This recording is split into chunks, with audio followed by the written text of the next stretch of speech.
At this time, we'll call to order the Board of County Commissioners meeting for the purpose of agenda review for next week's business session. Will the clerk please call the roll? Commissioner Schaefer. Here. Commissioner Allen. Here. Commissioner Klicka. Here. Commissioner Osterhaus is absent. Commissioner Ashcraft. Here. Commissioner Brown. Here. And Chairman Eilert. Here.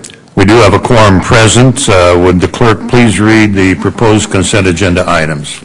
Item number 1, consider approving June 7th, 2018 business session minutes. Item number 2, consider appointing Wandra Minor as the 4th District Representative to the Juvenile Corrections Advisory Board through June 30th, 2021. Item number 3, request for proposal number 2018-014. Consider authorizing a contract with Burns & McDonnell for a solid waste management plan at a cost not to exceed $123,400. Ms. Marsh. Or someone here from the Environment. Good morning. Craig Wood from Department of Health and Environment. And this is a contract that's, is this process required to be reviewed periodically? It is. Per state statute, each county is responsible for submitting a solid waste management plan every 5 years. And we actually review it annually and provide the KDHE with kind of an annual update as to what our activities have been, successes, challenges, those kinds of things. Okay, so this is mandated by state statute then? It is, yes. All right. Other questions? Mr. Ashcraft. I have a few, Mr. Chairman, and we can maybe before next meeting visit offline and talk about those. That'd be great. That'd be okay. I'd welcome that. Very good. Thank you. You bet. Well, remain on consent or action? Consent? Okay. All right, next item. Item number 4, resolution number WD 18-018. Conduct a public hearing and consider authorizing funding for the engineering and construction of Johnson County wastewater sanitary sewer relocation and improvements included in the city of Shawnee, Neiman Middle, Neiman North, Neiman South Phase 2, and Neiman 6200 stormwater improvement projects in an amount not to exceed $277,002.50, and consider approving 4 separate agreements with the City of Shawnee, Kansas, to reimburse the city for the sanitary sewer improvements. Ms. Pekarik. Good morning, Chairman and Commissioners. Susan Pekarik with Wastewater. This request is for 4 interlocal agreements and funding that are part of projects that the City of Shawnee have completed that included sanitary sewer improvements. These agreements are similar to agreements that Wastewater has brought before the board for consideration and approval in the past. At Wastewater, we regularly discuss the city street and storm projects so that we can plan together. This is the most cost-efficient way for us to move forward. That way, we're only digging up an area once, so that if sanitary sewer improvements are needed, we can get ours included with the city's project. In this case, the City of Shawnee had 4 projects. Those are shown on the map here with the various color overlays so you can see each one of the projects and their areas. It's all along Neiman Road between 60th and Shawnee Mission Parkway. All total, there were about 3,200 feet of sanitary sewer that were either replaced or improved in some way, as well as 26 manholes. The city did bid the project and manage the project. The sanitary sewer portion is now complete, so we know what the costs are and we can reimburse the city. And that's the purpose of the agreements, is that gives us the authority then to reimburse the city for those costs. Total funding request is $277,002.50, and that includes engineering and construction for these projects. Funding for the projects was included in our capital improvement program and as part of our financial model that we presented most recently to the board in May. Staff does recommend approval of these 4 agreements and the funding. Okay. Questions? Mr. Ashcraft. Thank you, Mr. Chairman. Ms. Pekarik, I just want to verify that these projects were bid by the city, and you're comfortable with the process they went through? You found them competitive and reasonable by, okay. Yes, sir, yes, Very good. that's correct. And the $2.50 latte there that's at the end of that? Okay. I don't think that'll cover the cost. It doesn't cover the cost of a latte. Well, this does require a public hearing, so it will remain on action. Next item. Item number 5, request for proposal number 2017-074. Consider authorizing contracts to BRB Contractors Incorporated, Crossland Heavy Contractors, and Mega Industries Corporation for wastewater facility repairs and improvements term and supply contract in an amount not to exceed $5 million annually. The contract period for this award is for 1 year with an option to renew annually for 4 additional one-year periods. Ms. Picaric. Good morning, Chairman and Commissioners. Susan Picaric again with wastewater.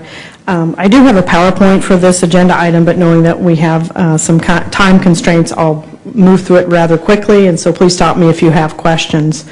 This contract is one that the staff has developed to help us execute small projects, small wastewater projects. So this will provide us the ability to essentially provide an alternative delivery on projects. We issued an RFP for experienced wastewater contractors.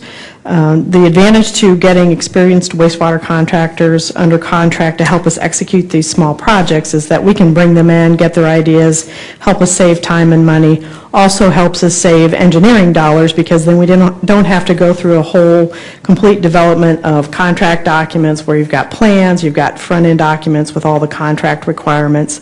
We can actually just deliver those projects perhaps with some sketches or a few drawings. So the idea is to save money overall on our projects. In this case, for this project, or excuse me, for these contracts, the contractors would be paid on actual time and materials costs plus their stated markups. And as I said, it will help us execute these small projects. The reason small projects can be difficult for us to execute, I talked a little bit about the additional time and cost associated with developing the design documents and then, of course, the cost of bidding. The other reason is we don't have a great way to execute urgent projects. We have this on our collection side. So, for example, last summer we had a sanitary sewer pipe collapse, and we were able to, and our crews were already working on another urgent issue, and so we were able to have our contractor go ahead and take care of that. We already have their rates established and their markups established, so we don't, under an urgent situation, we don't have to go through and try to negotiate some sort of cost to get that work done. So we would utilize this contract for projects that are generally in the range between $50,000 and $500,000. We would use the contract for urgent issues when we need to make sure that we're complying with our permit or we have a health and safety issue that could be impacting the public or our staff. The benefits, of course, we've already talked about. We can execute these small projects more efficiently.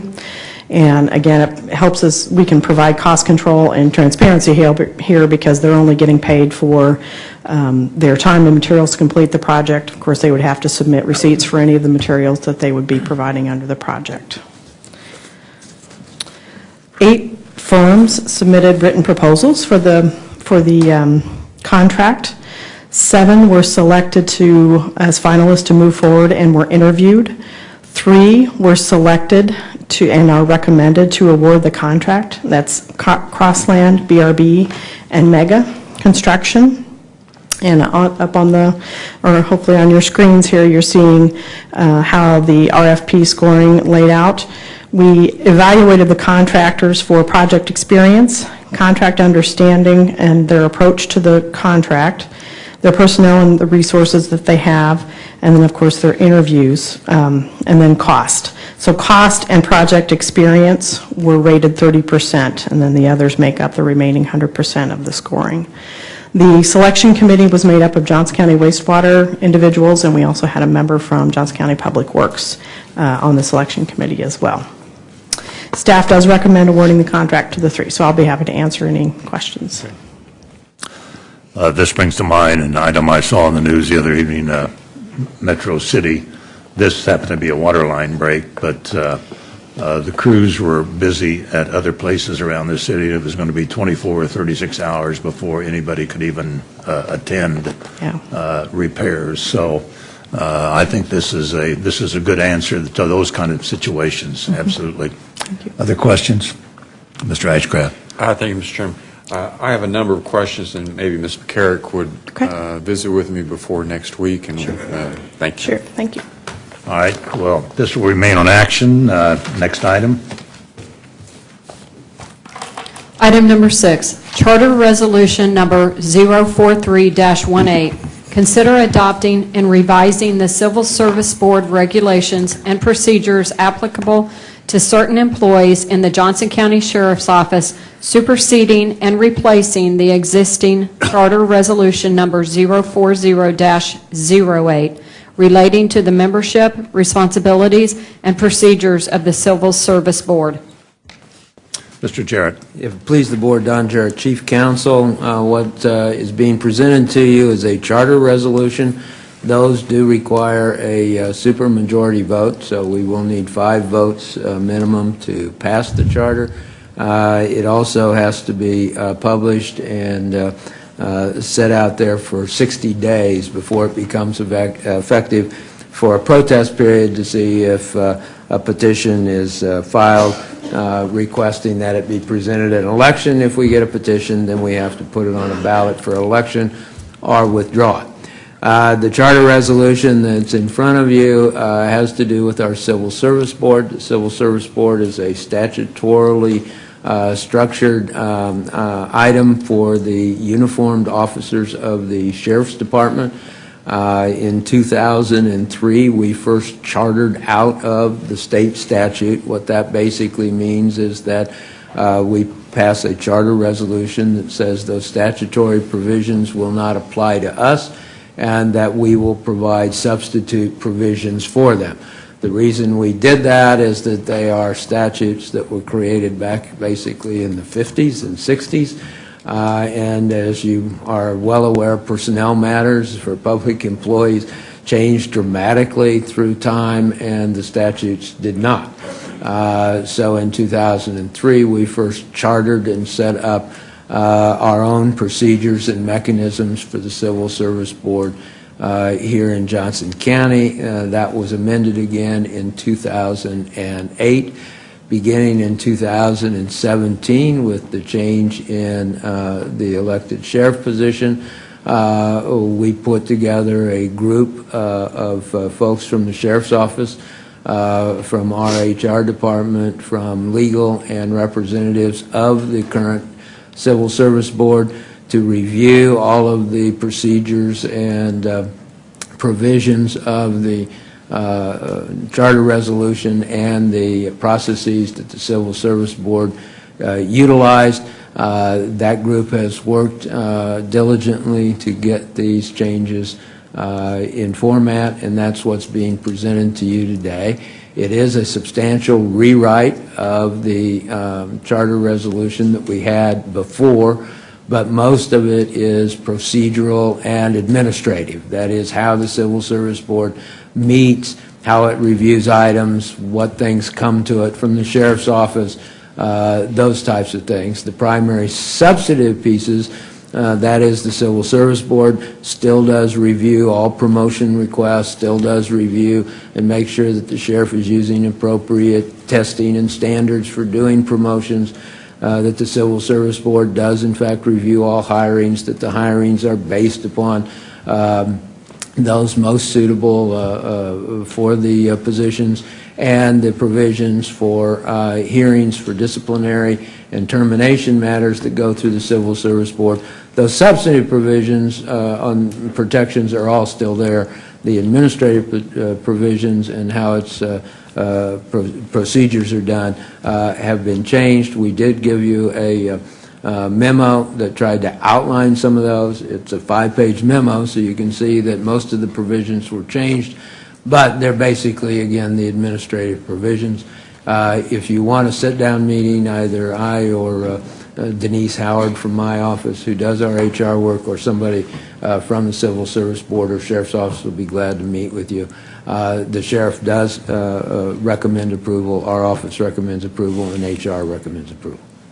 And this has been reviewed by the Civil Service Commission itself? Yes, and they participated, had 2 members participate in the drafting and their recommendation, yes. Okay. All right. Questions? Mr. Ashcraft. Thank you, Mr. Chairman. Mr. Jarrett, I commend you, I think, reviewing processes like this, exactly as you said, makes a lot of sense. I was wondering, though, may I have a red line copy of the changes? Because there's too much there to digest. And do you have that? I'll see what I can find for you. It went through so many iterations and drafts.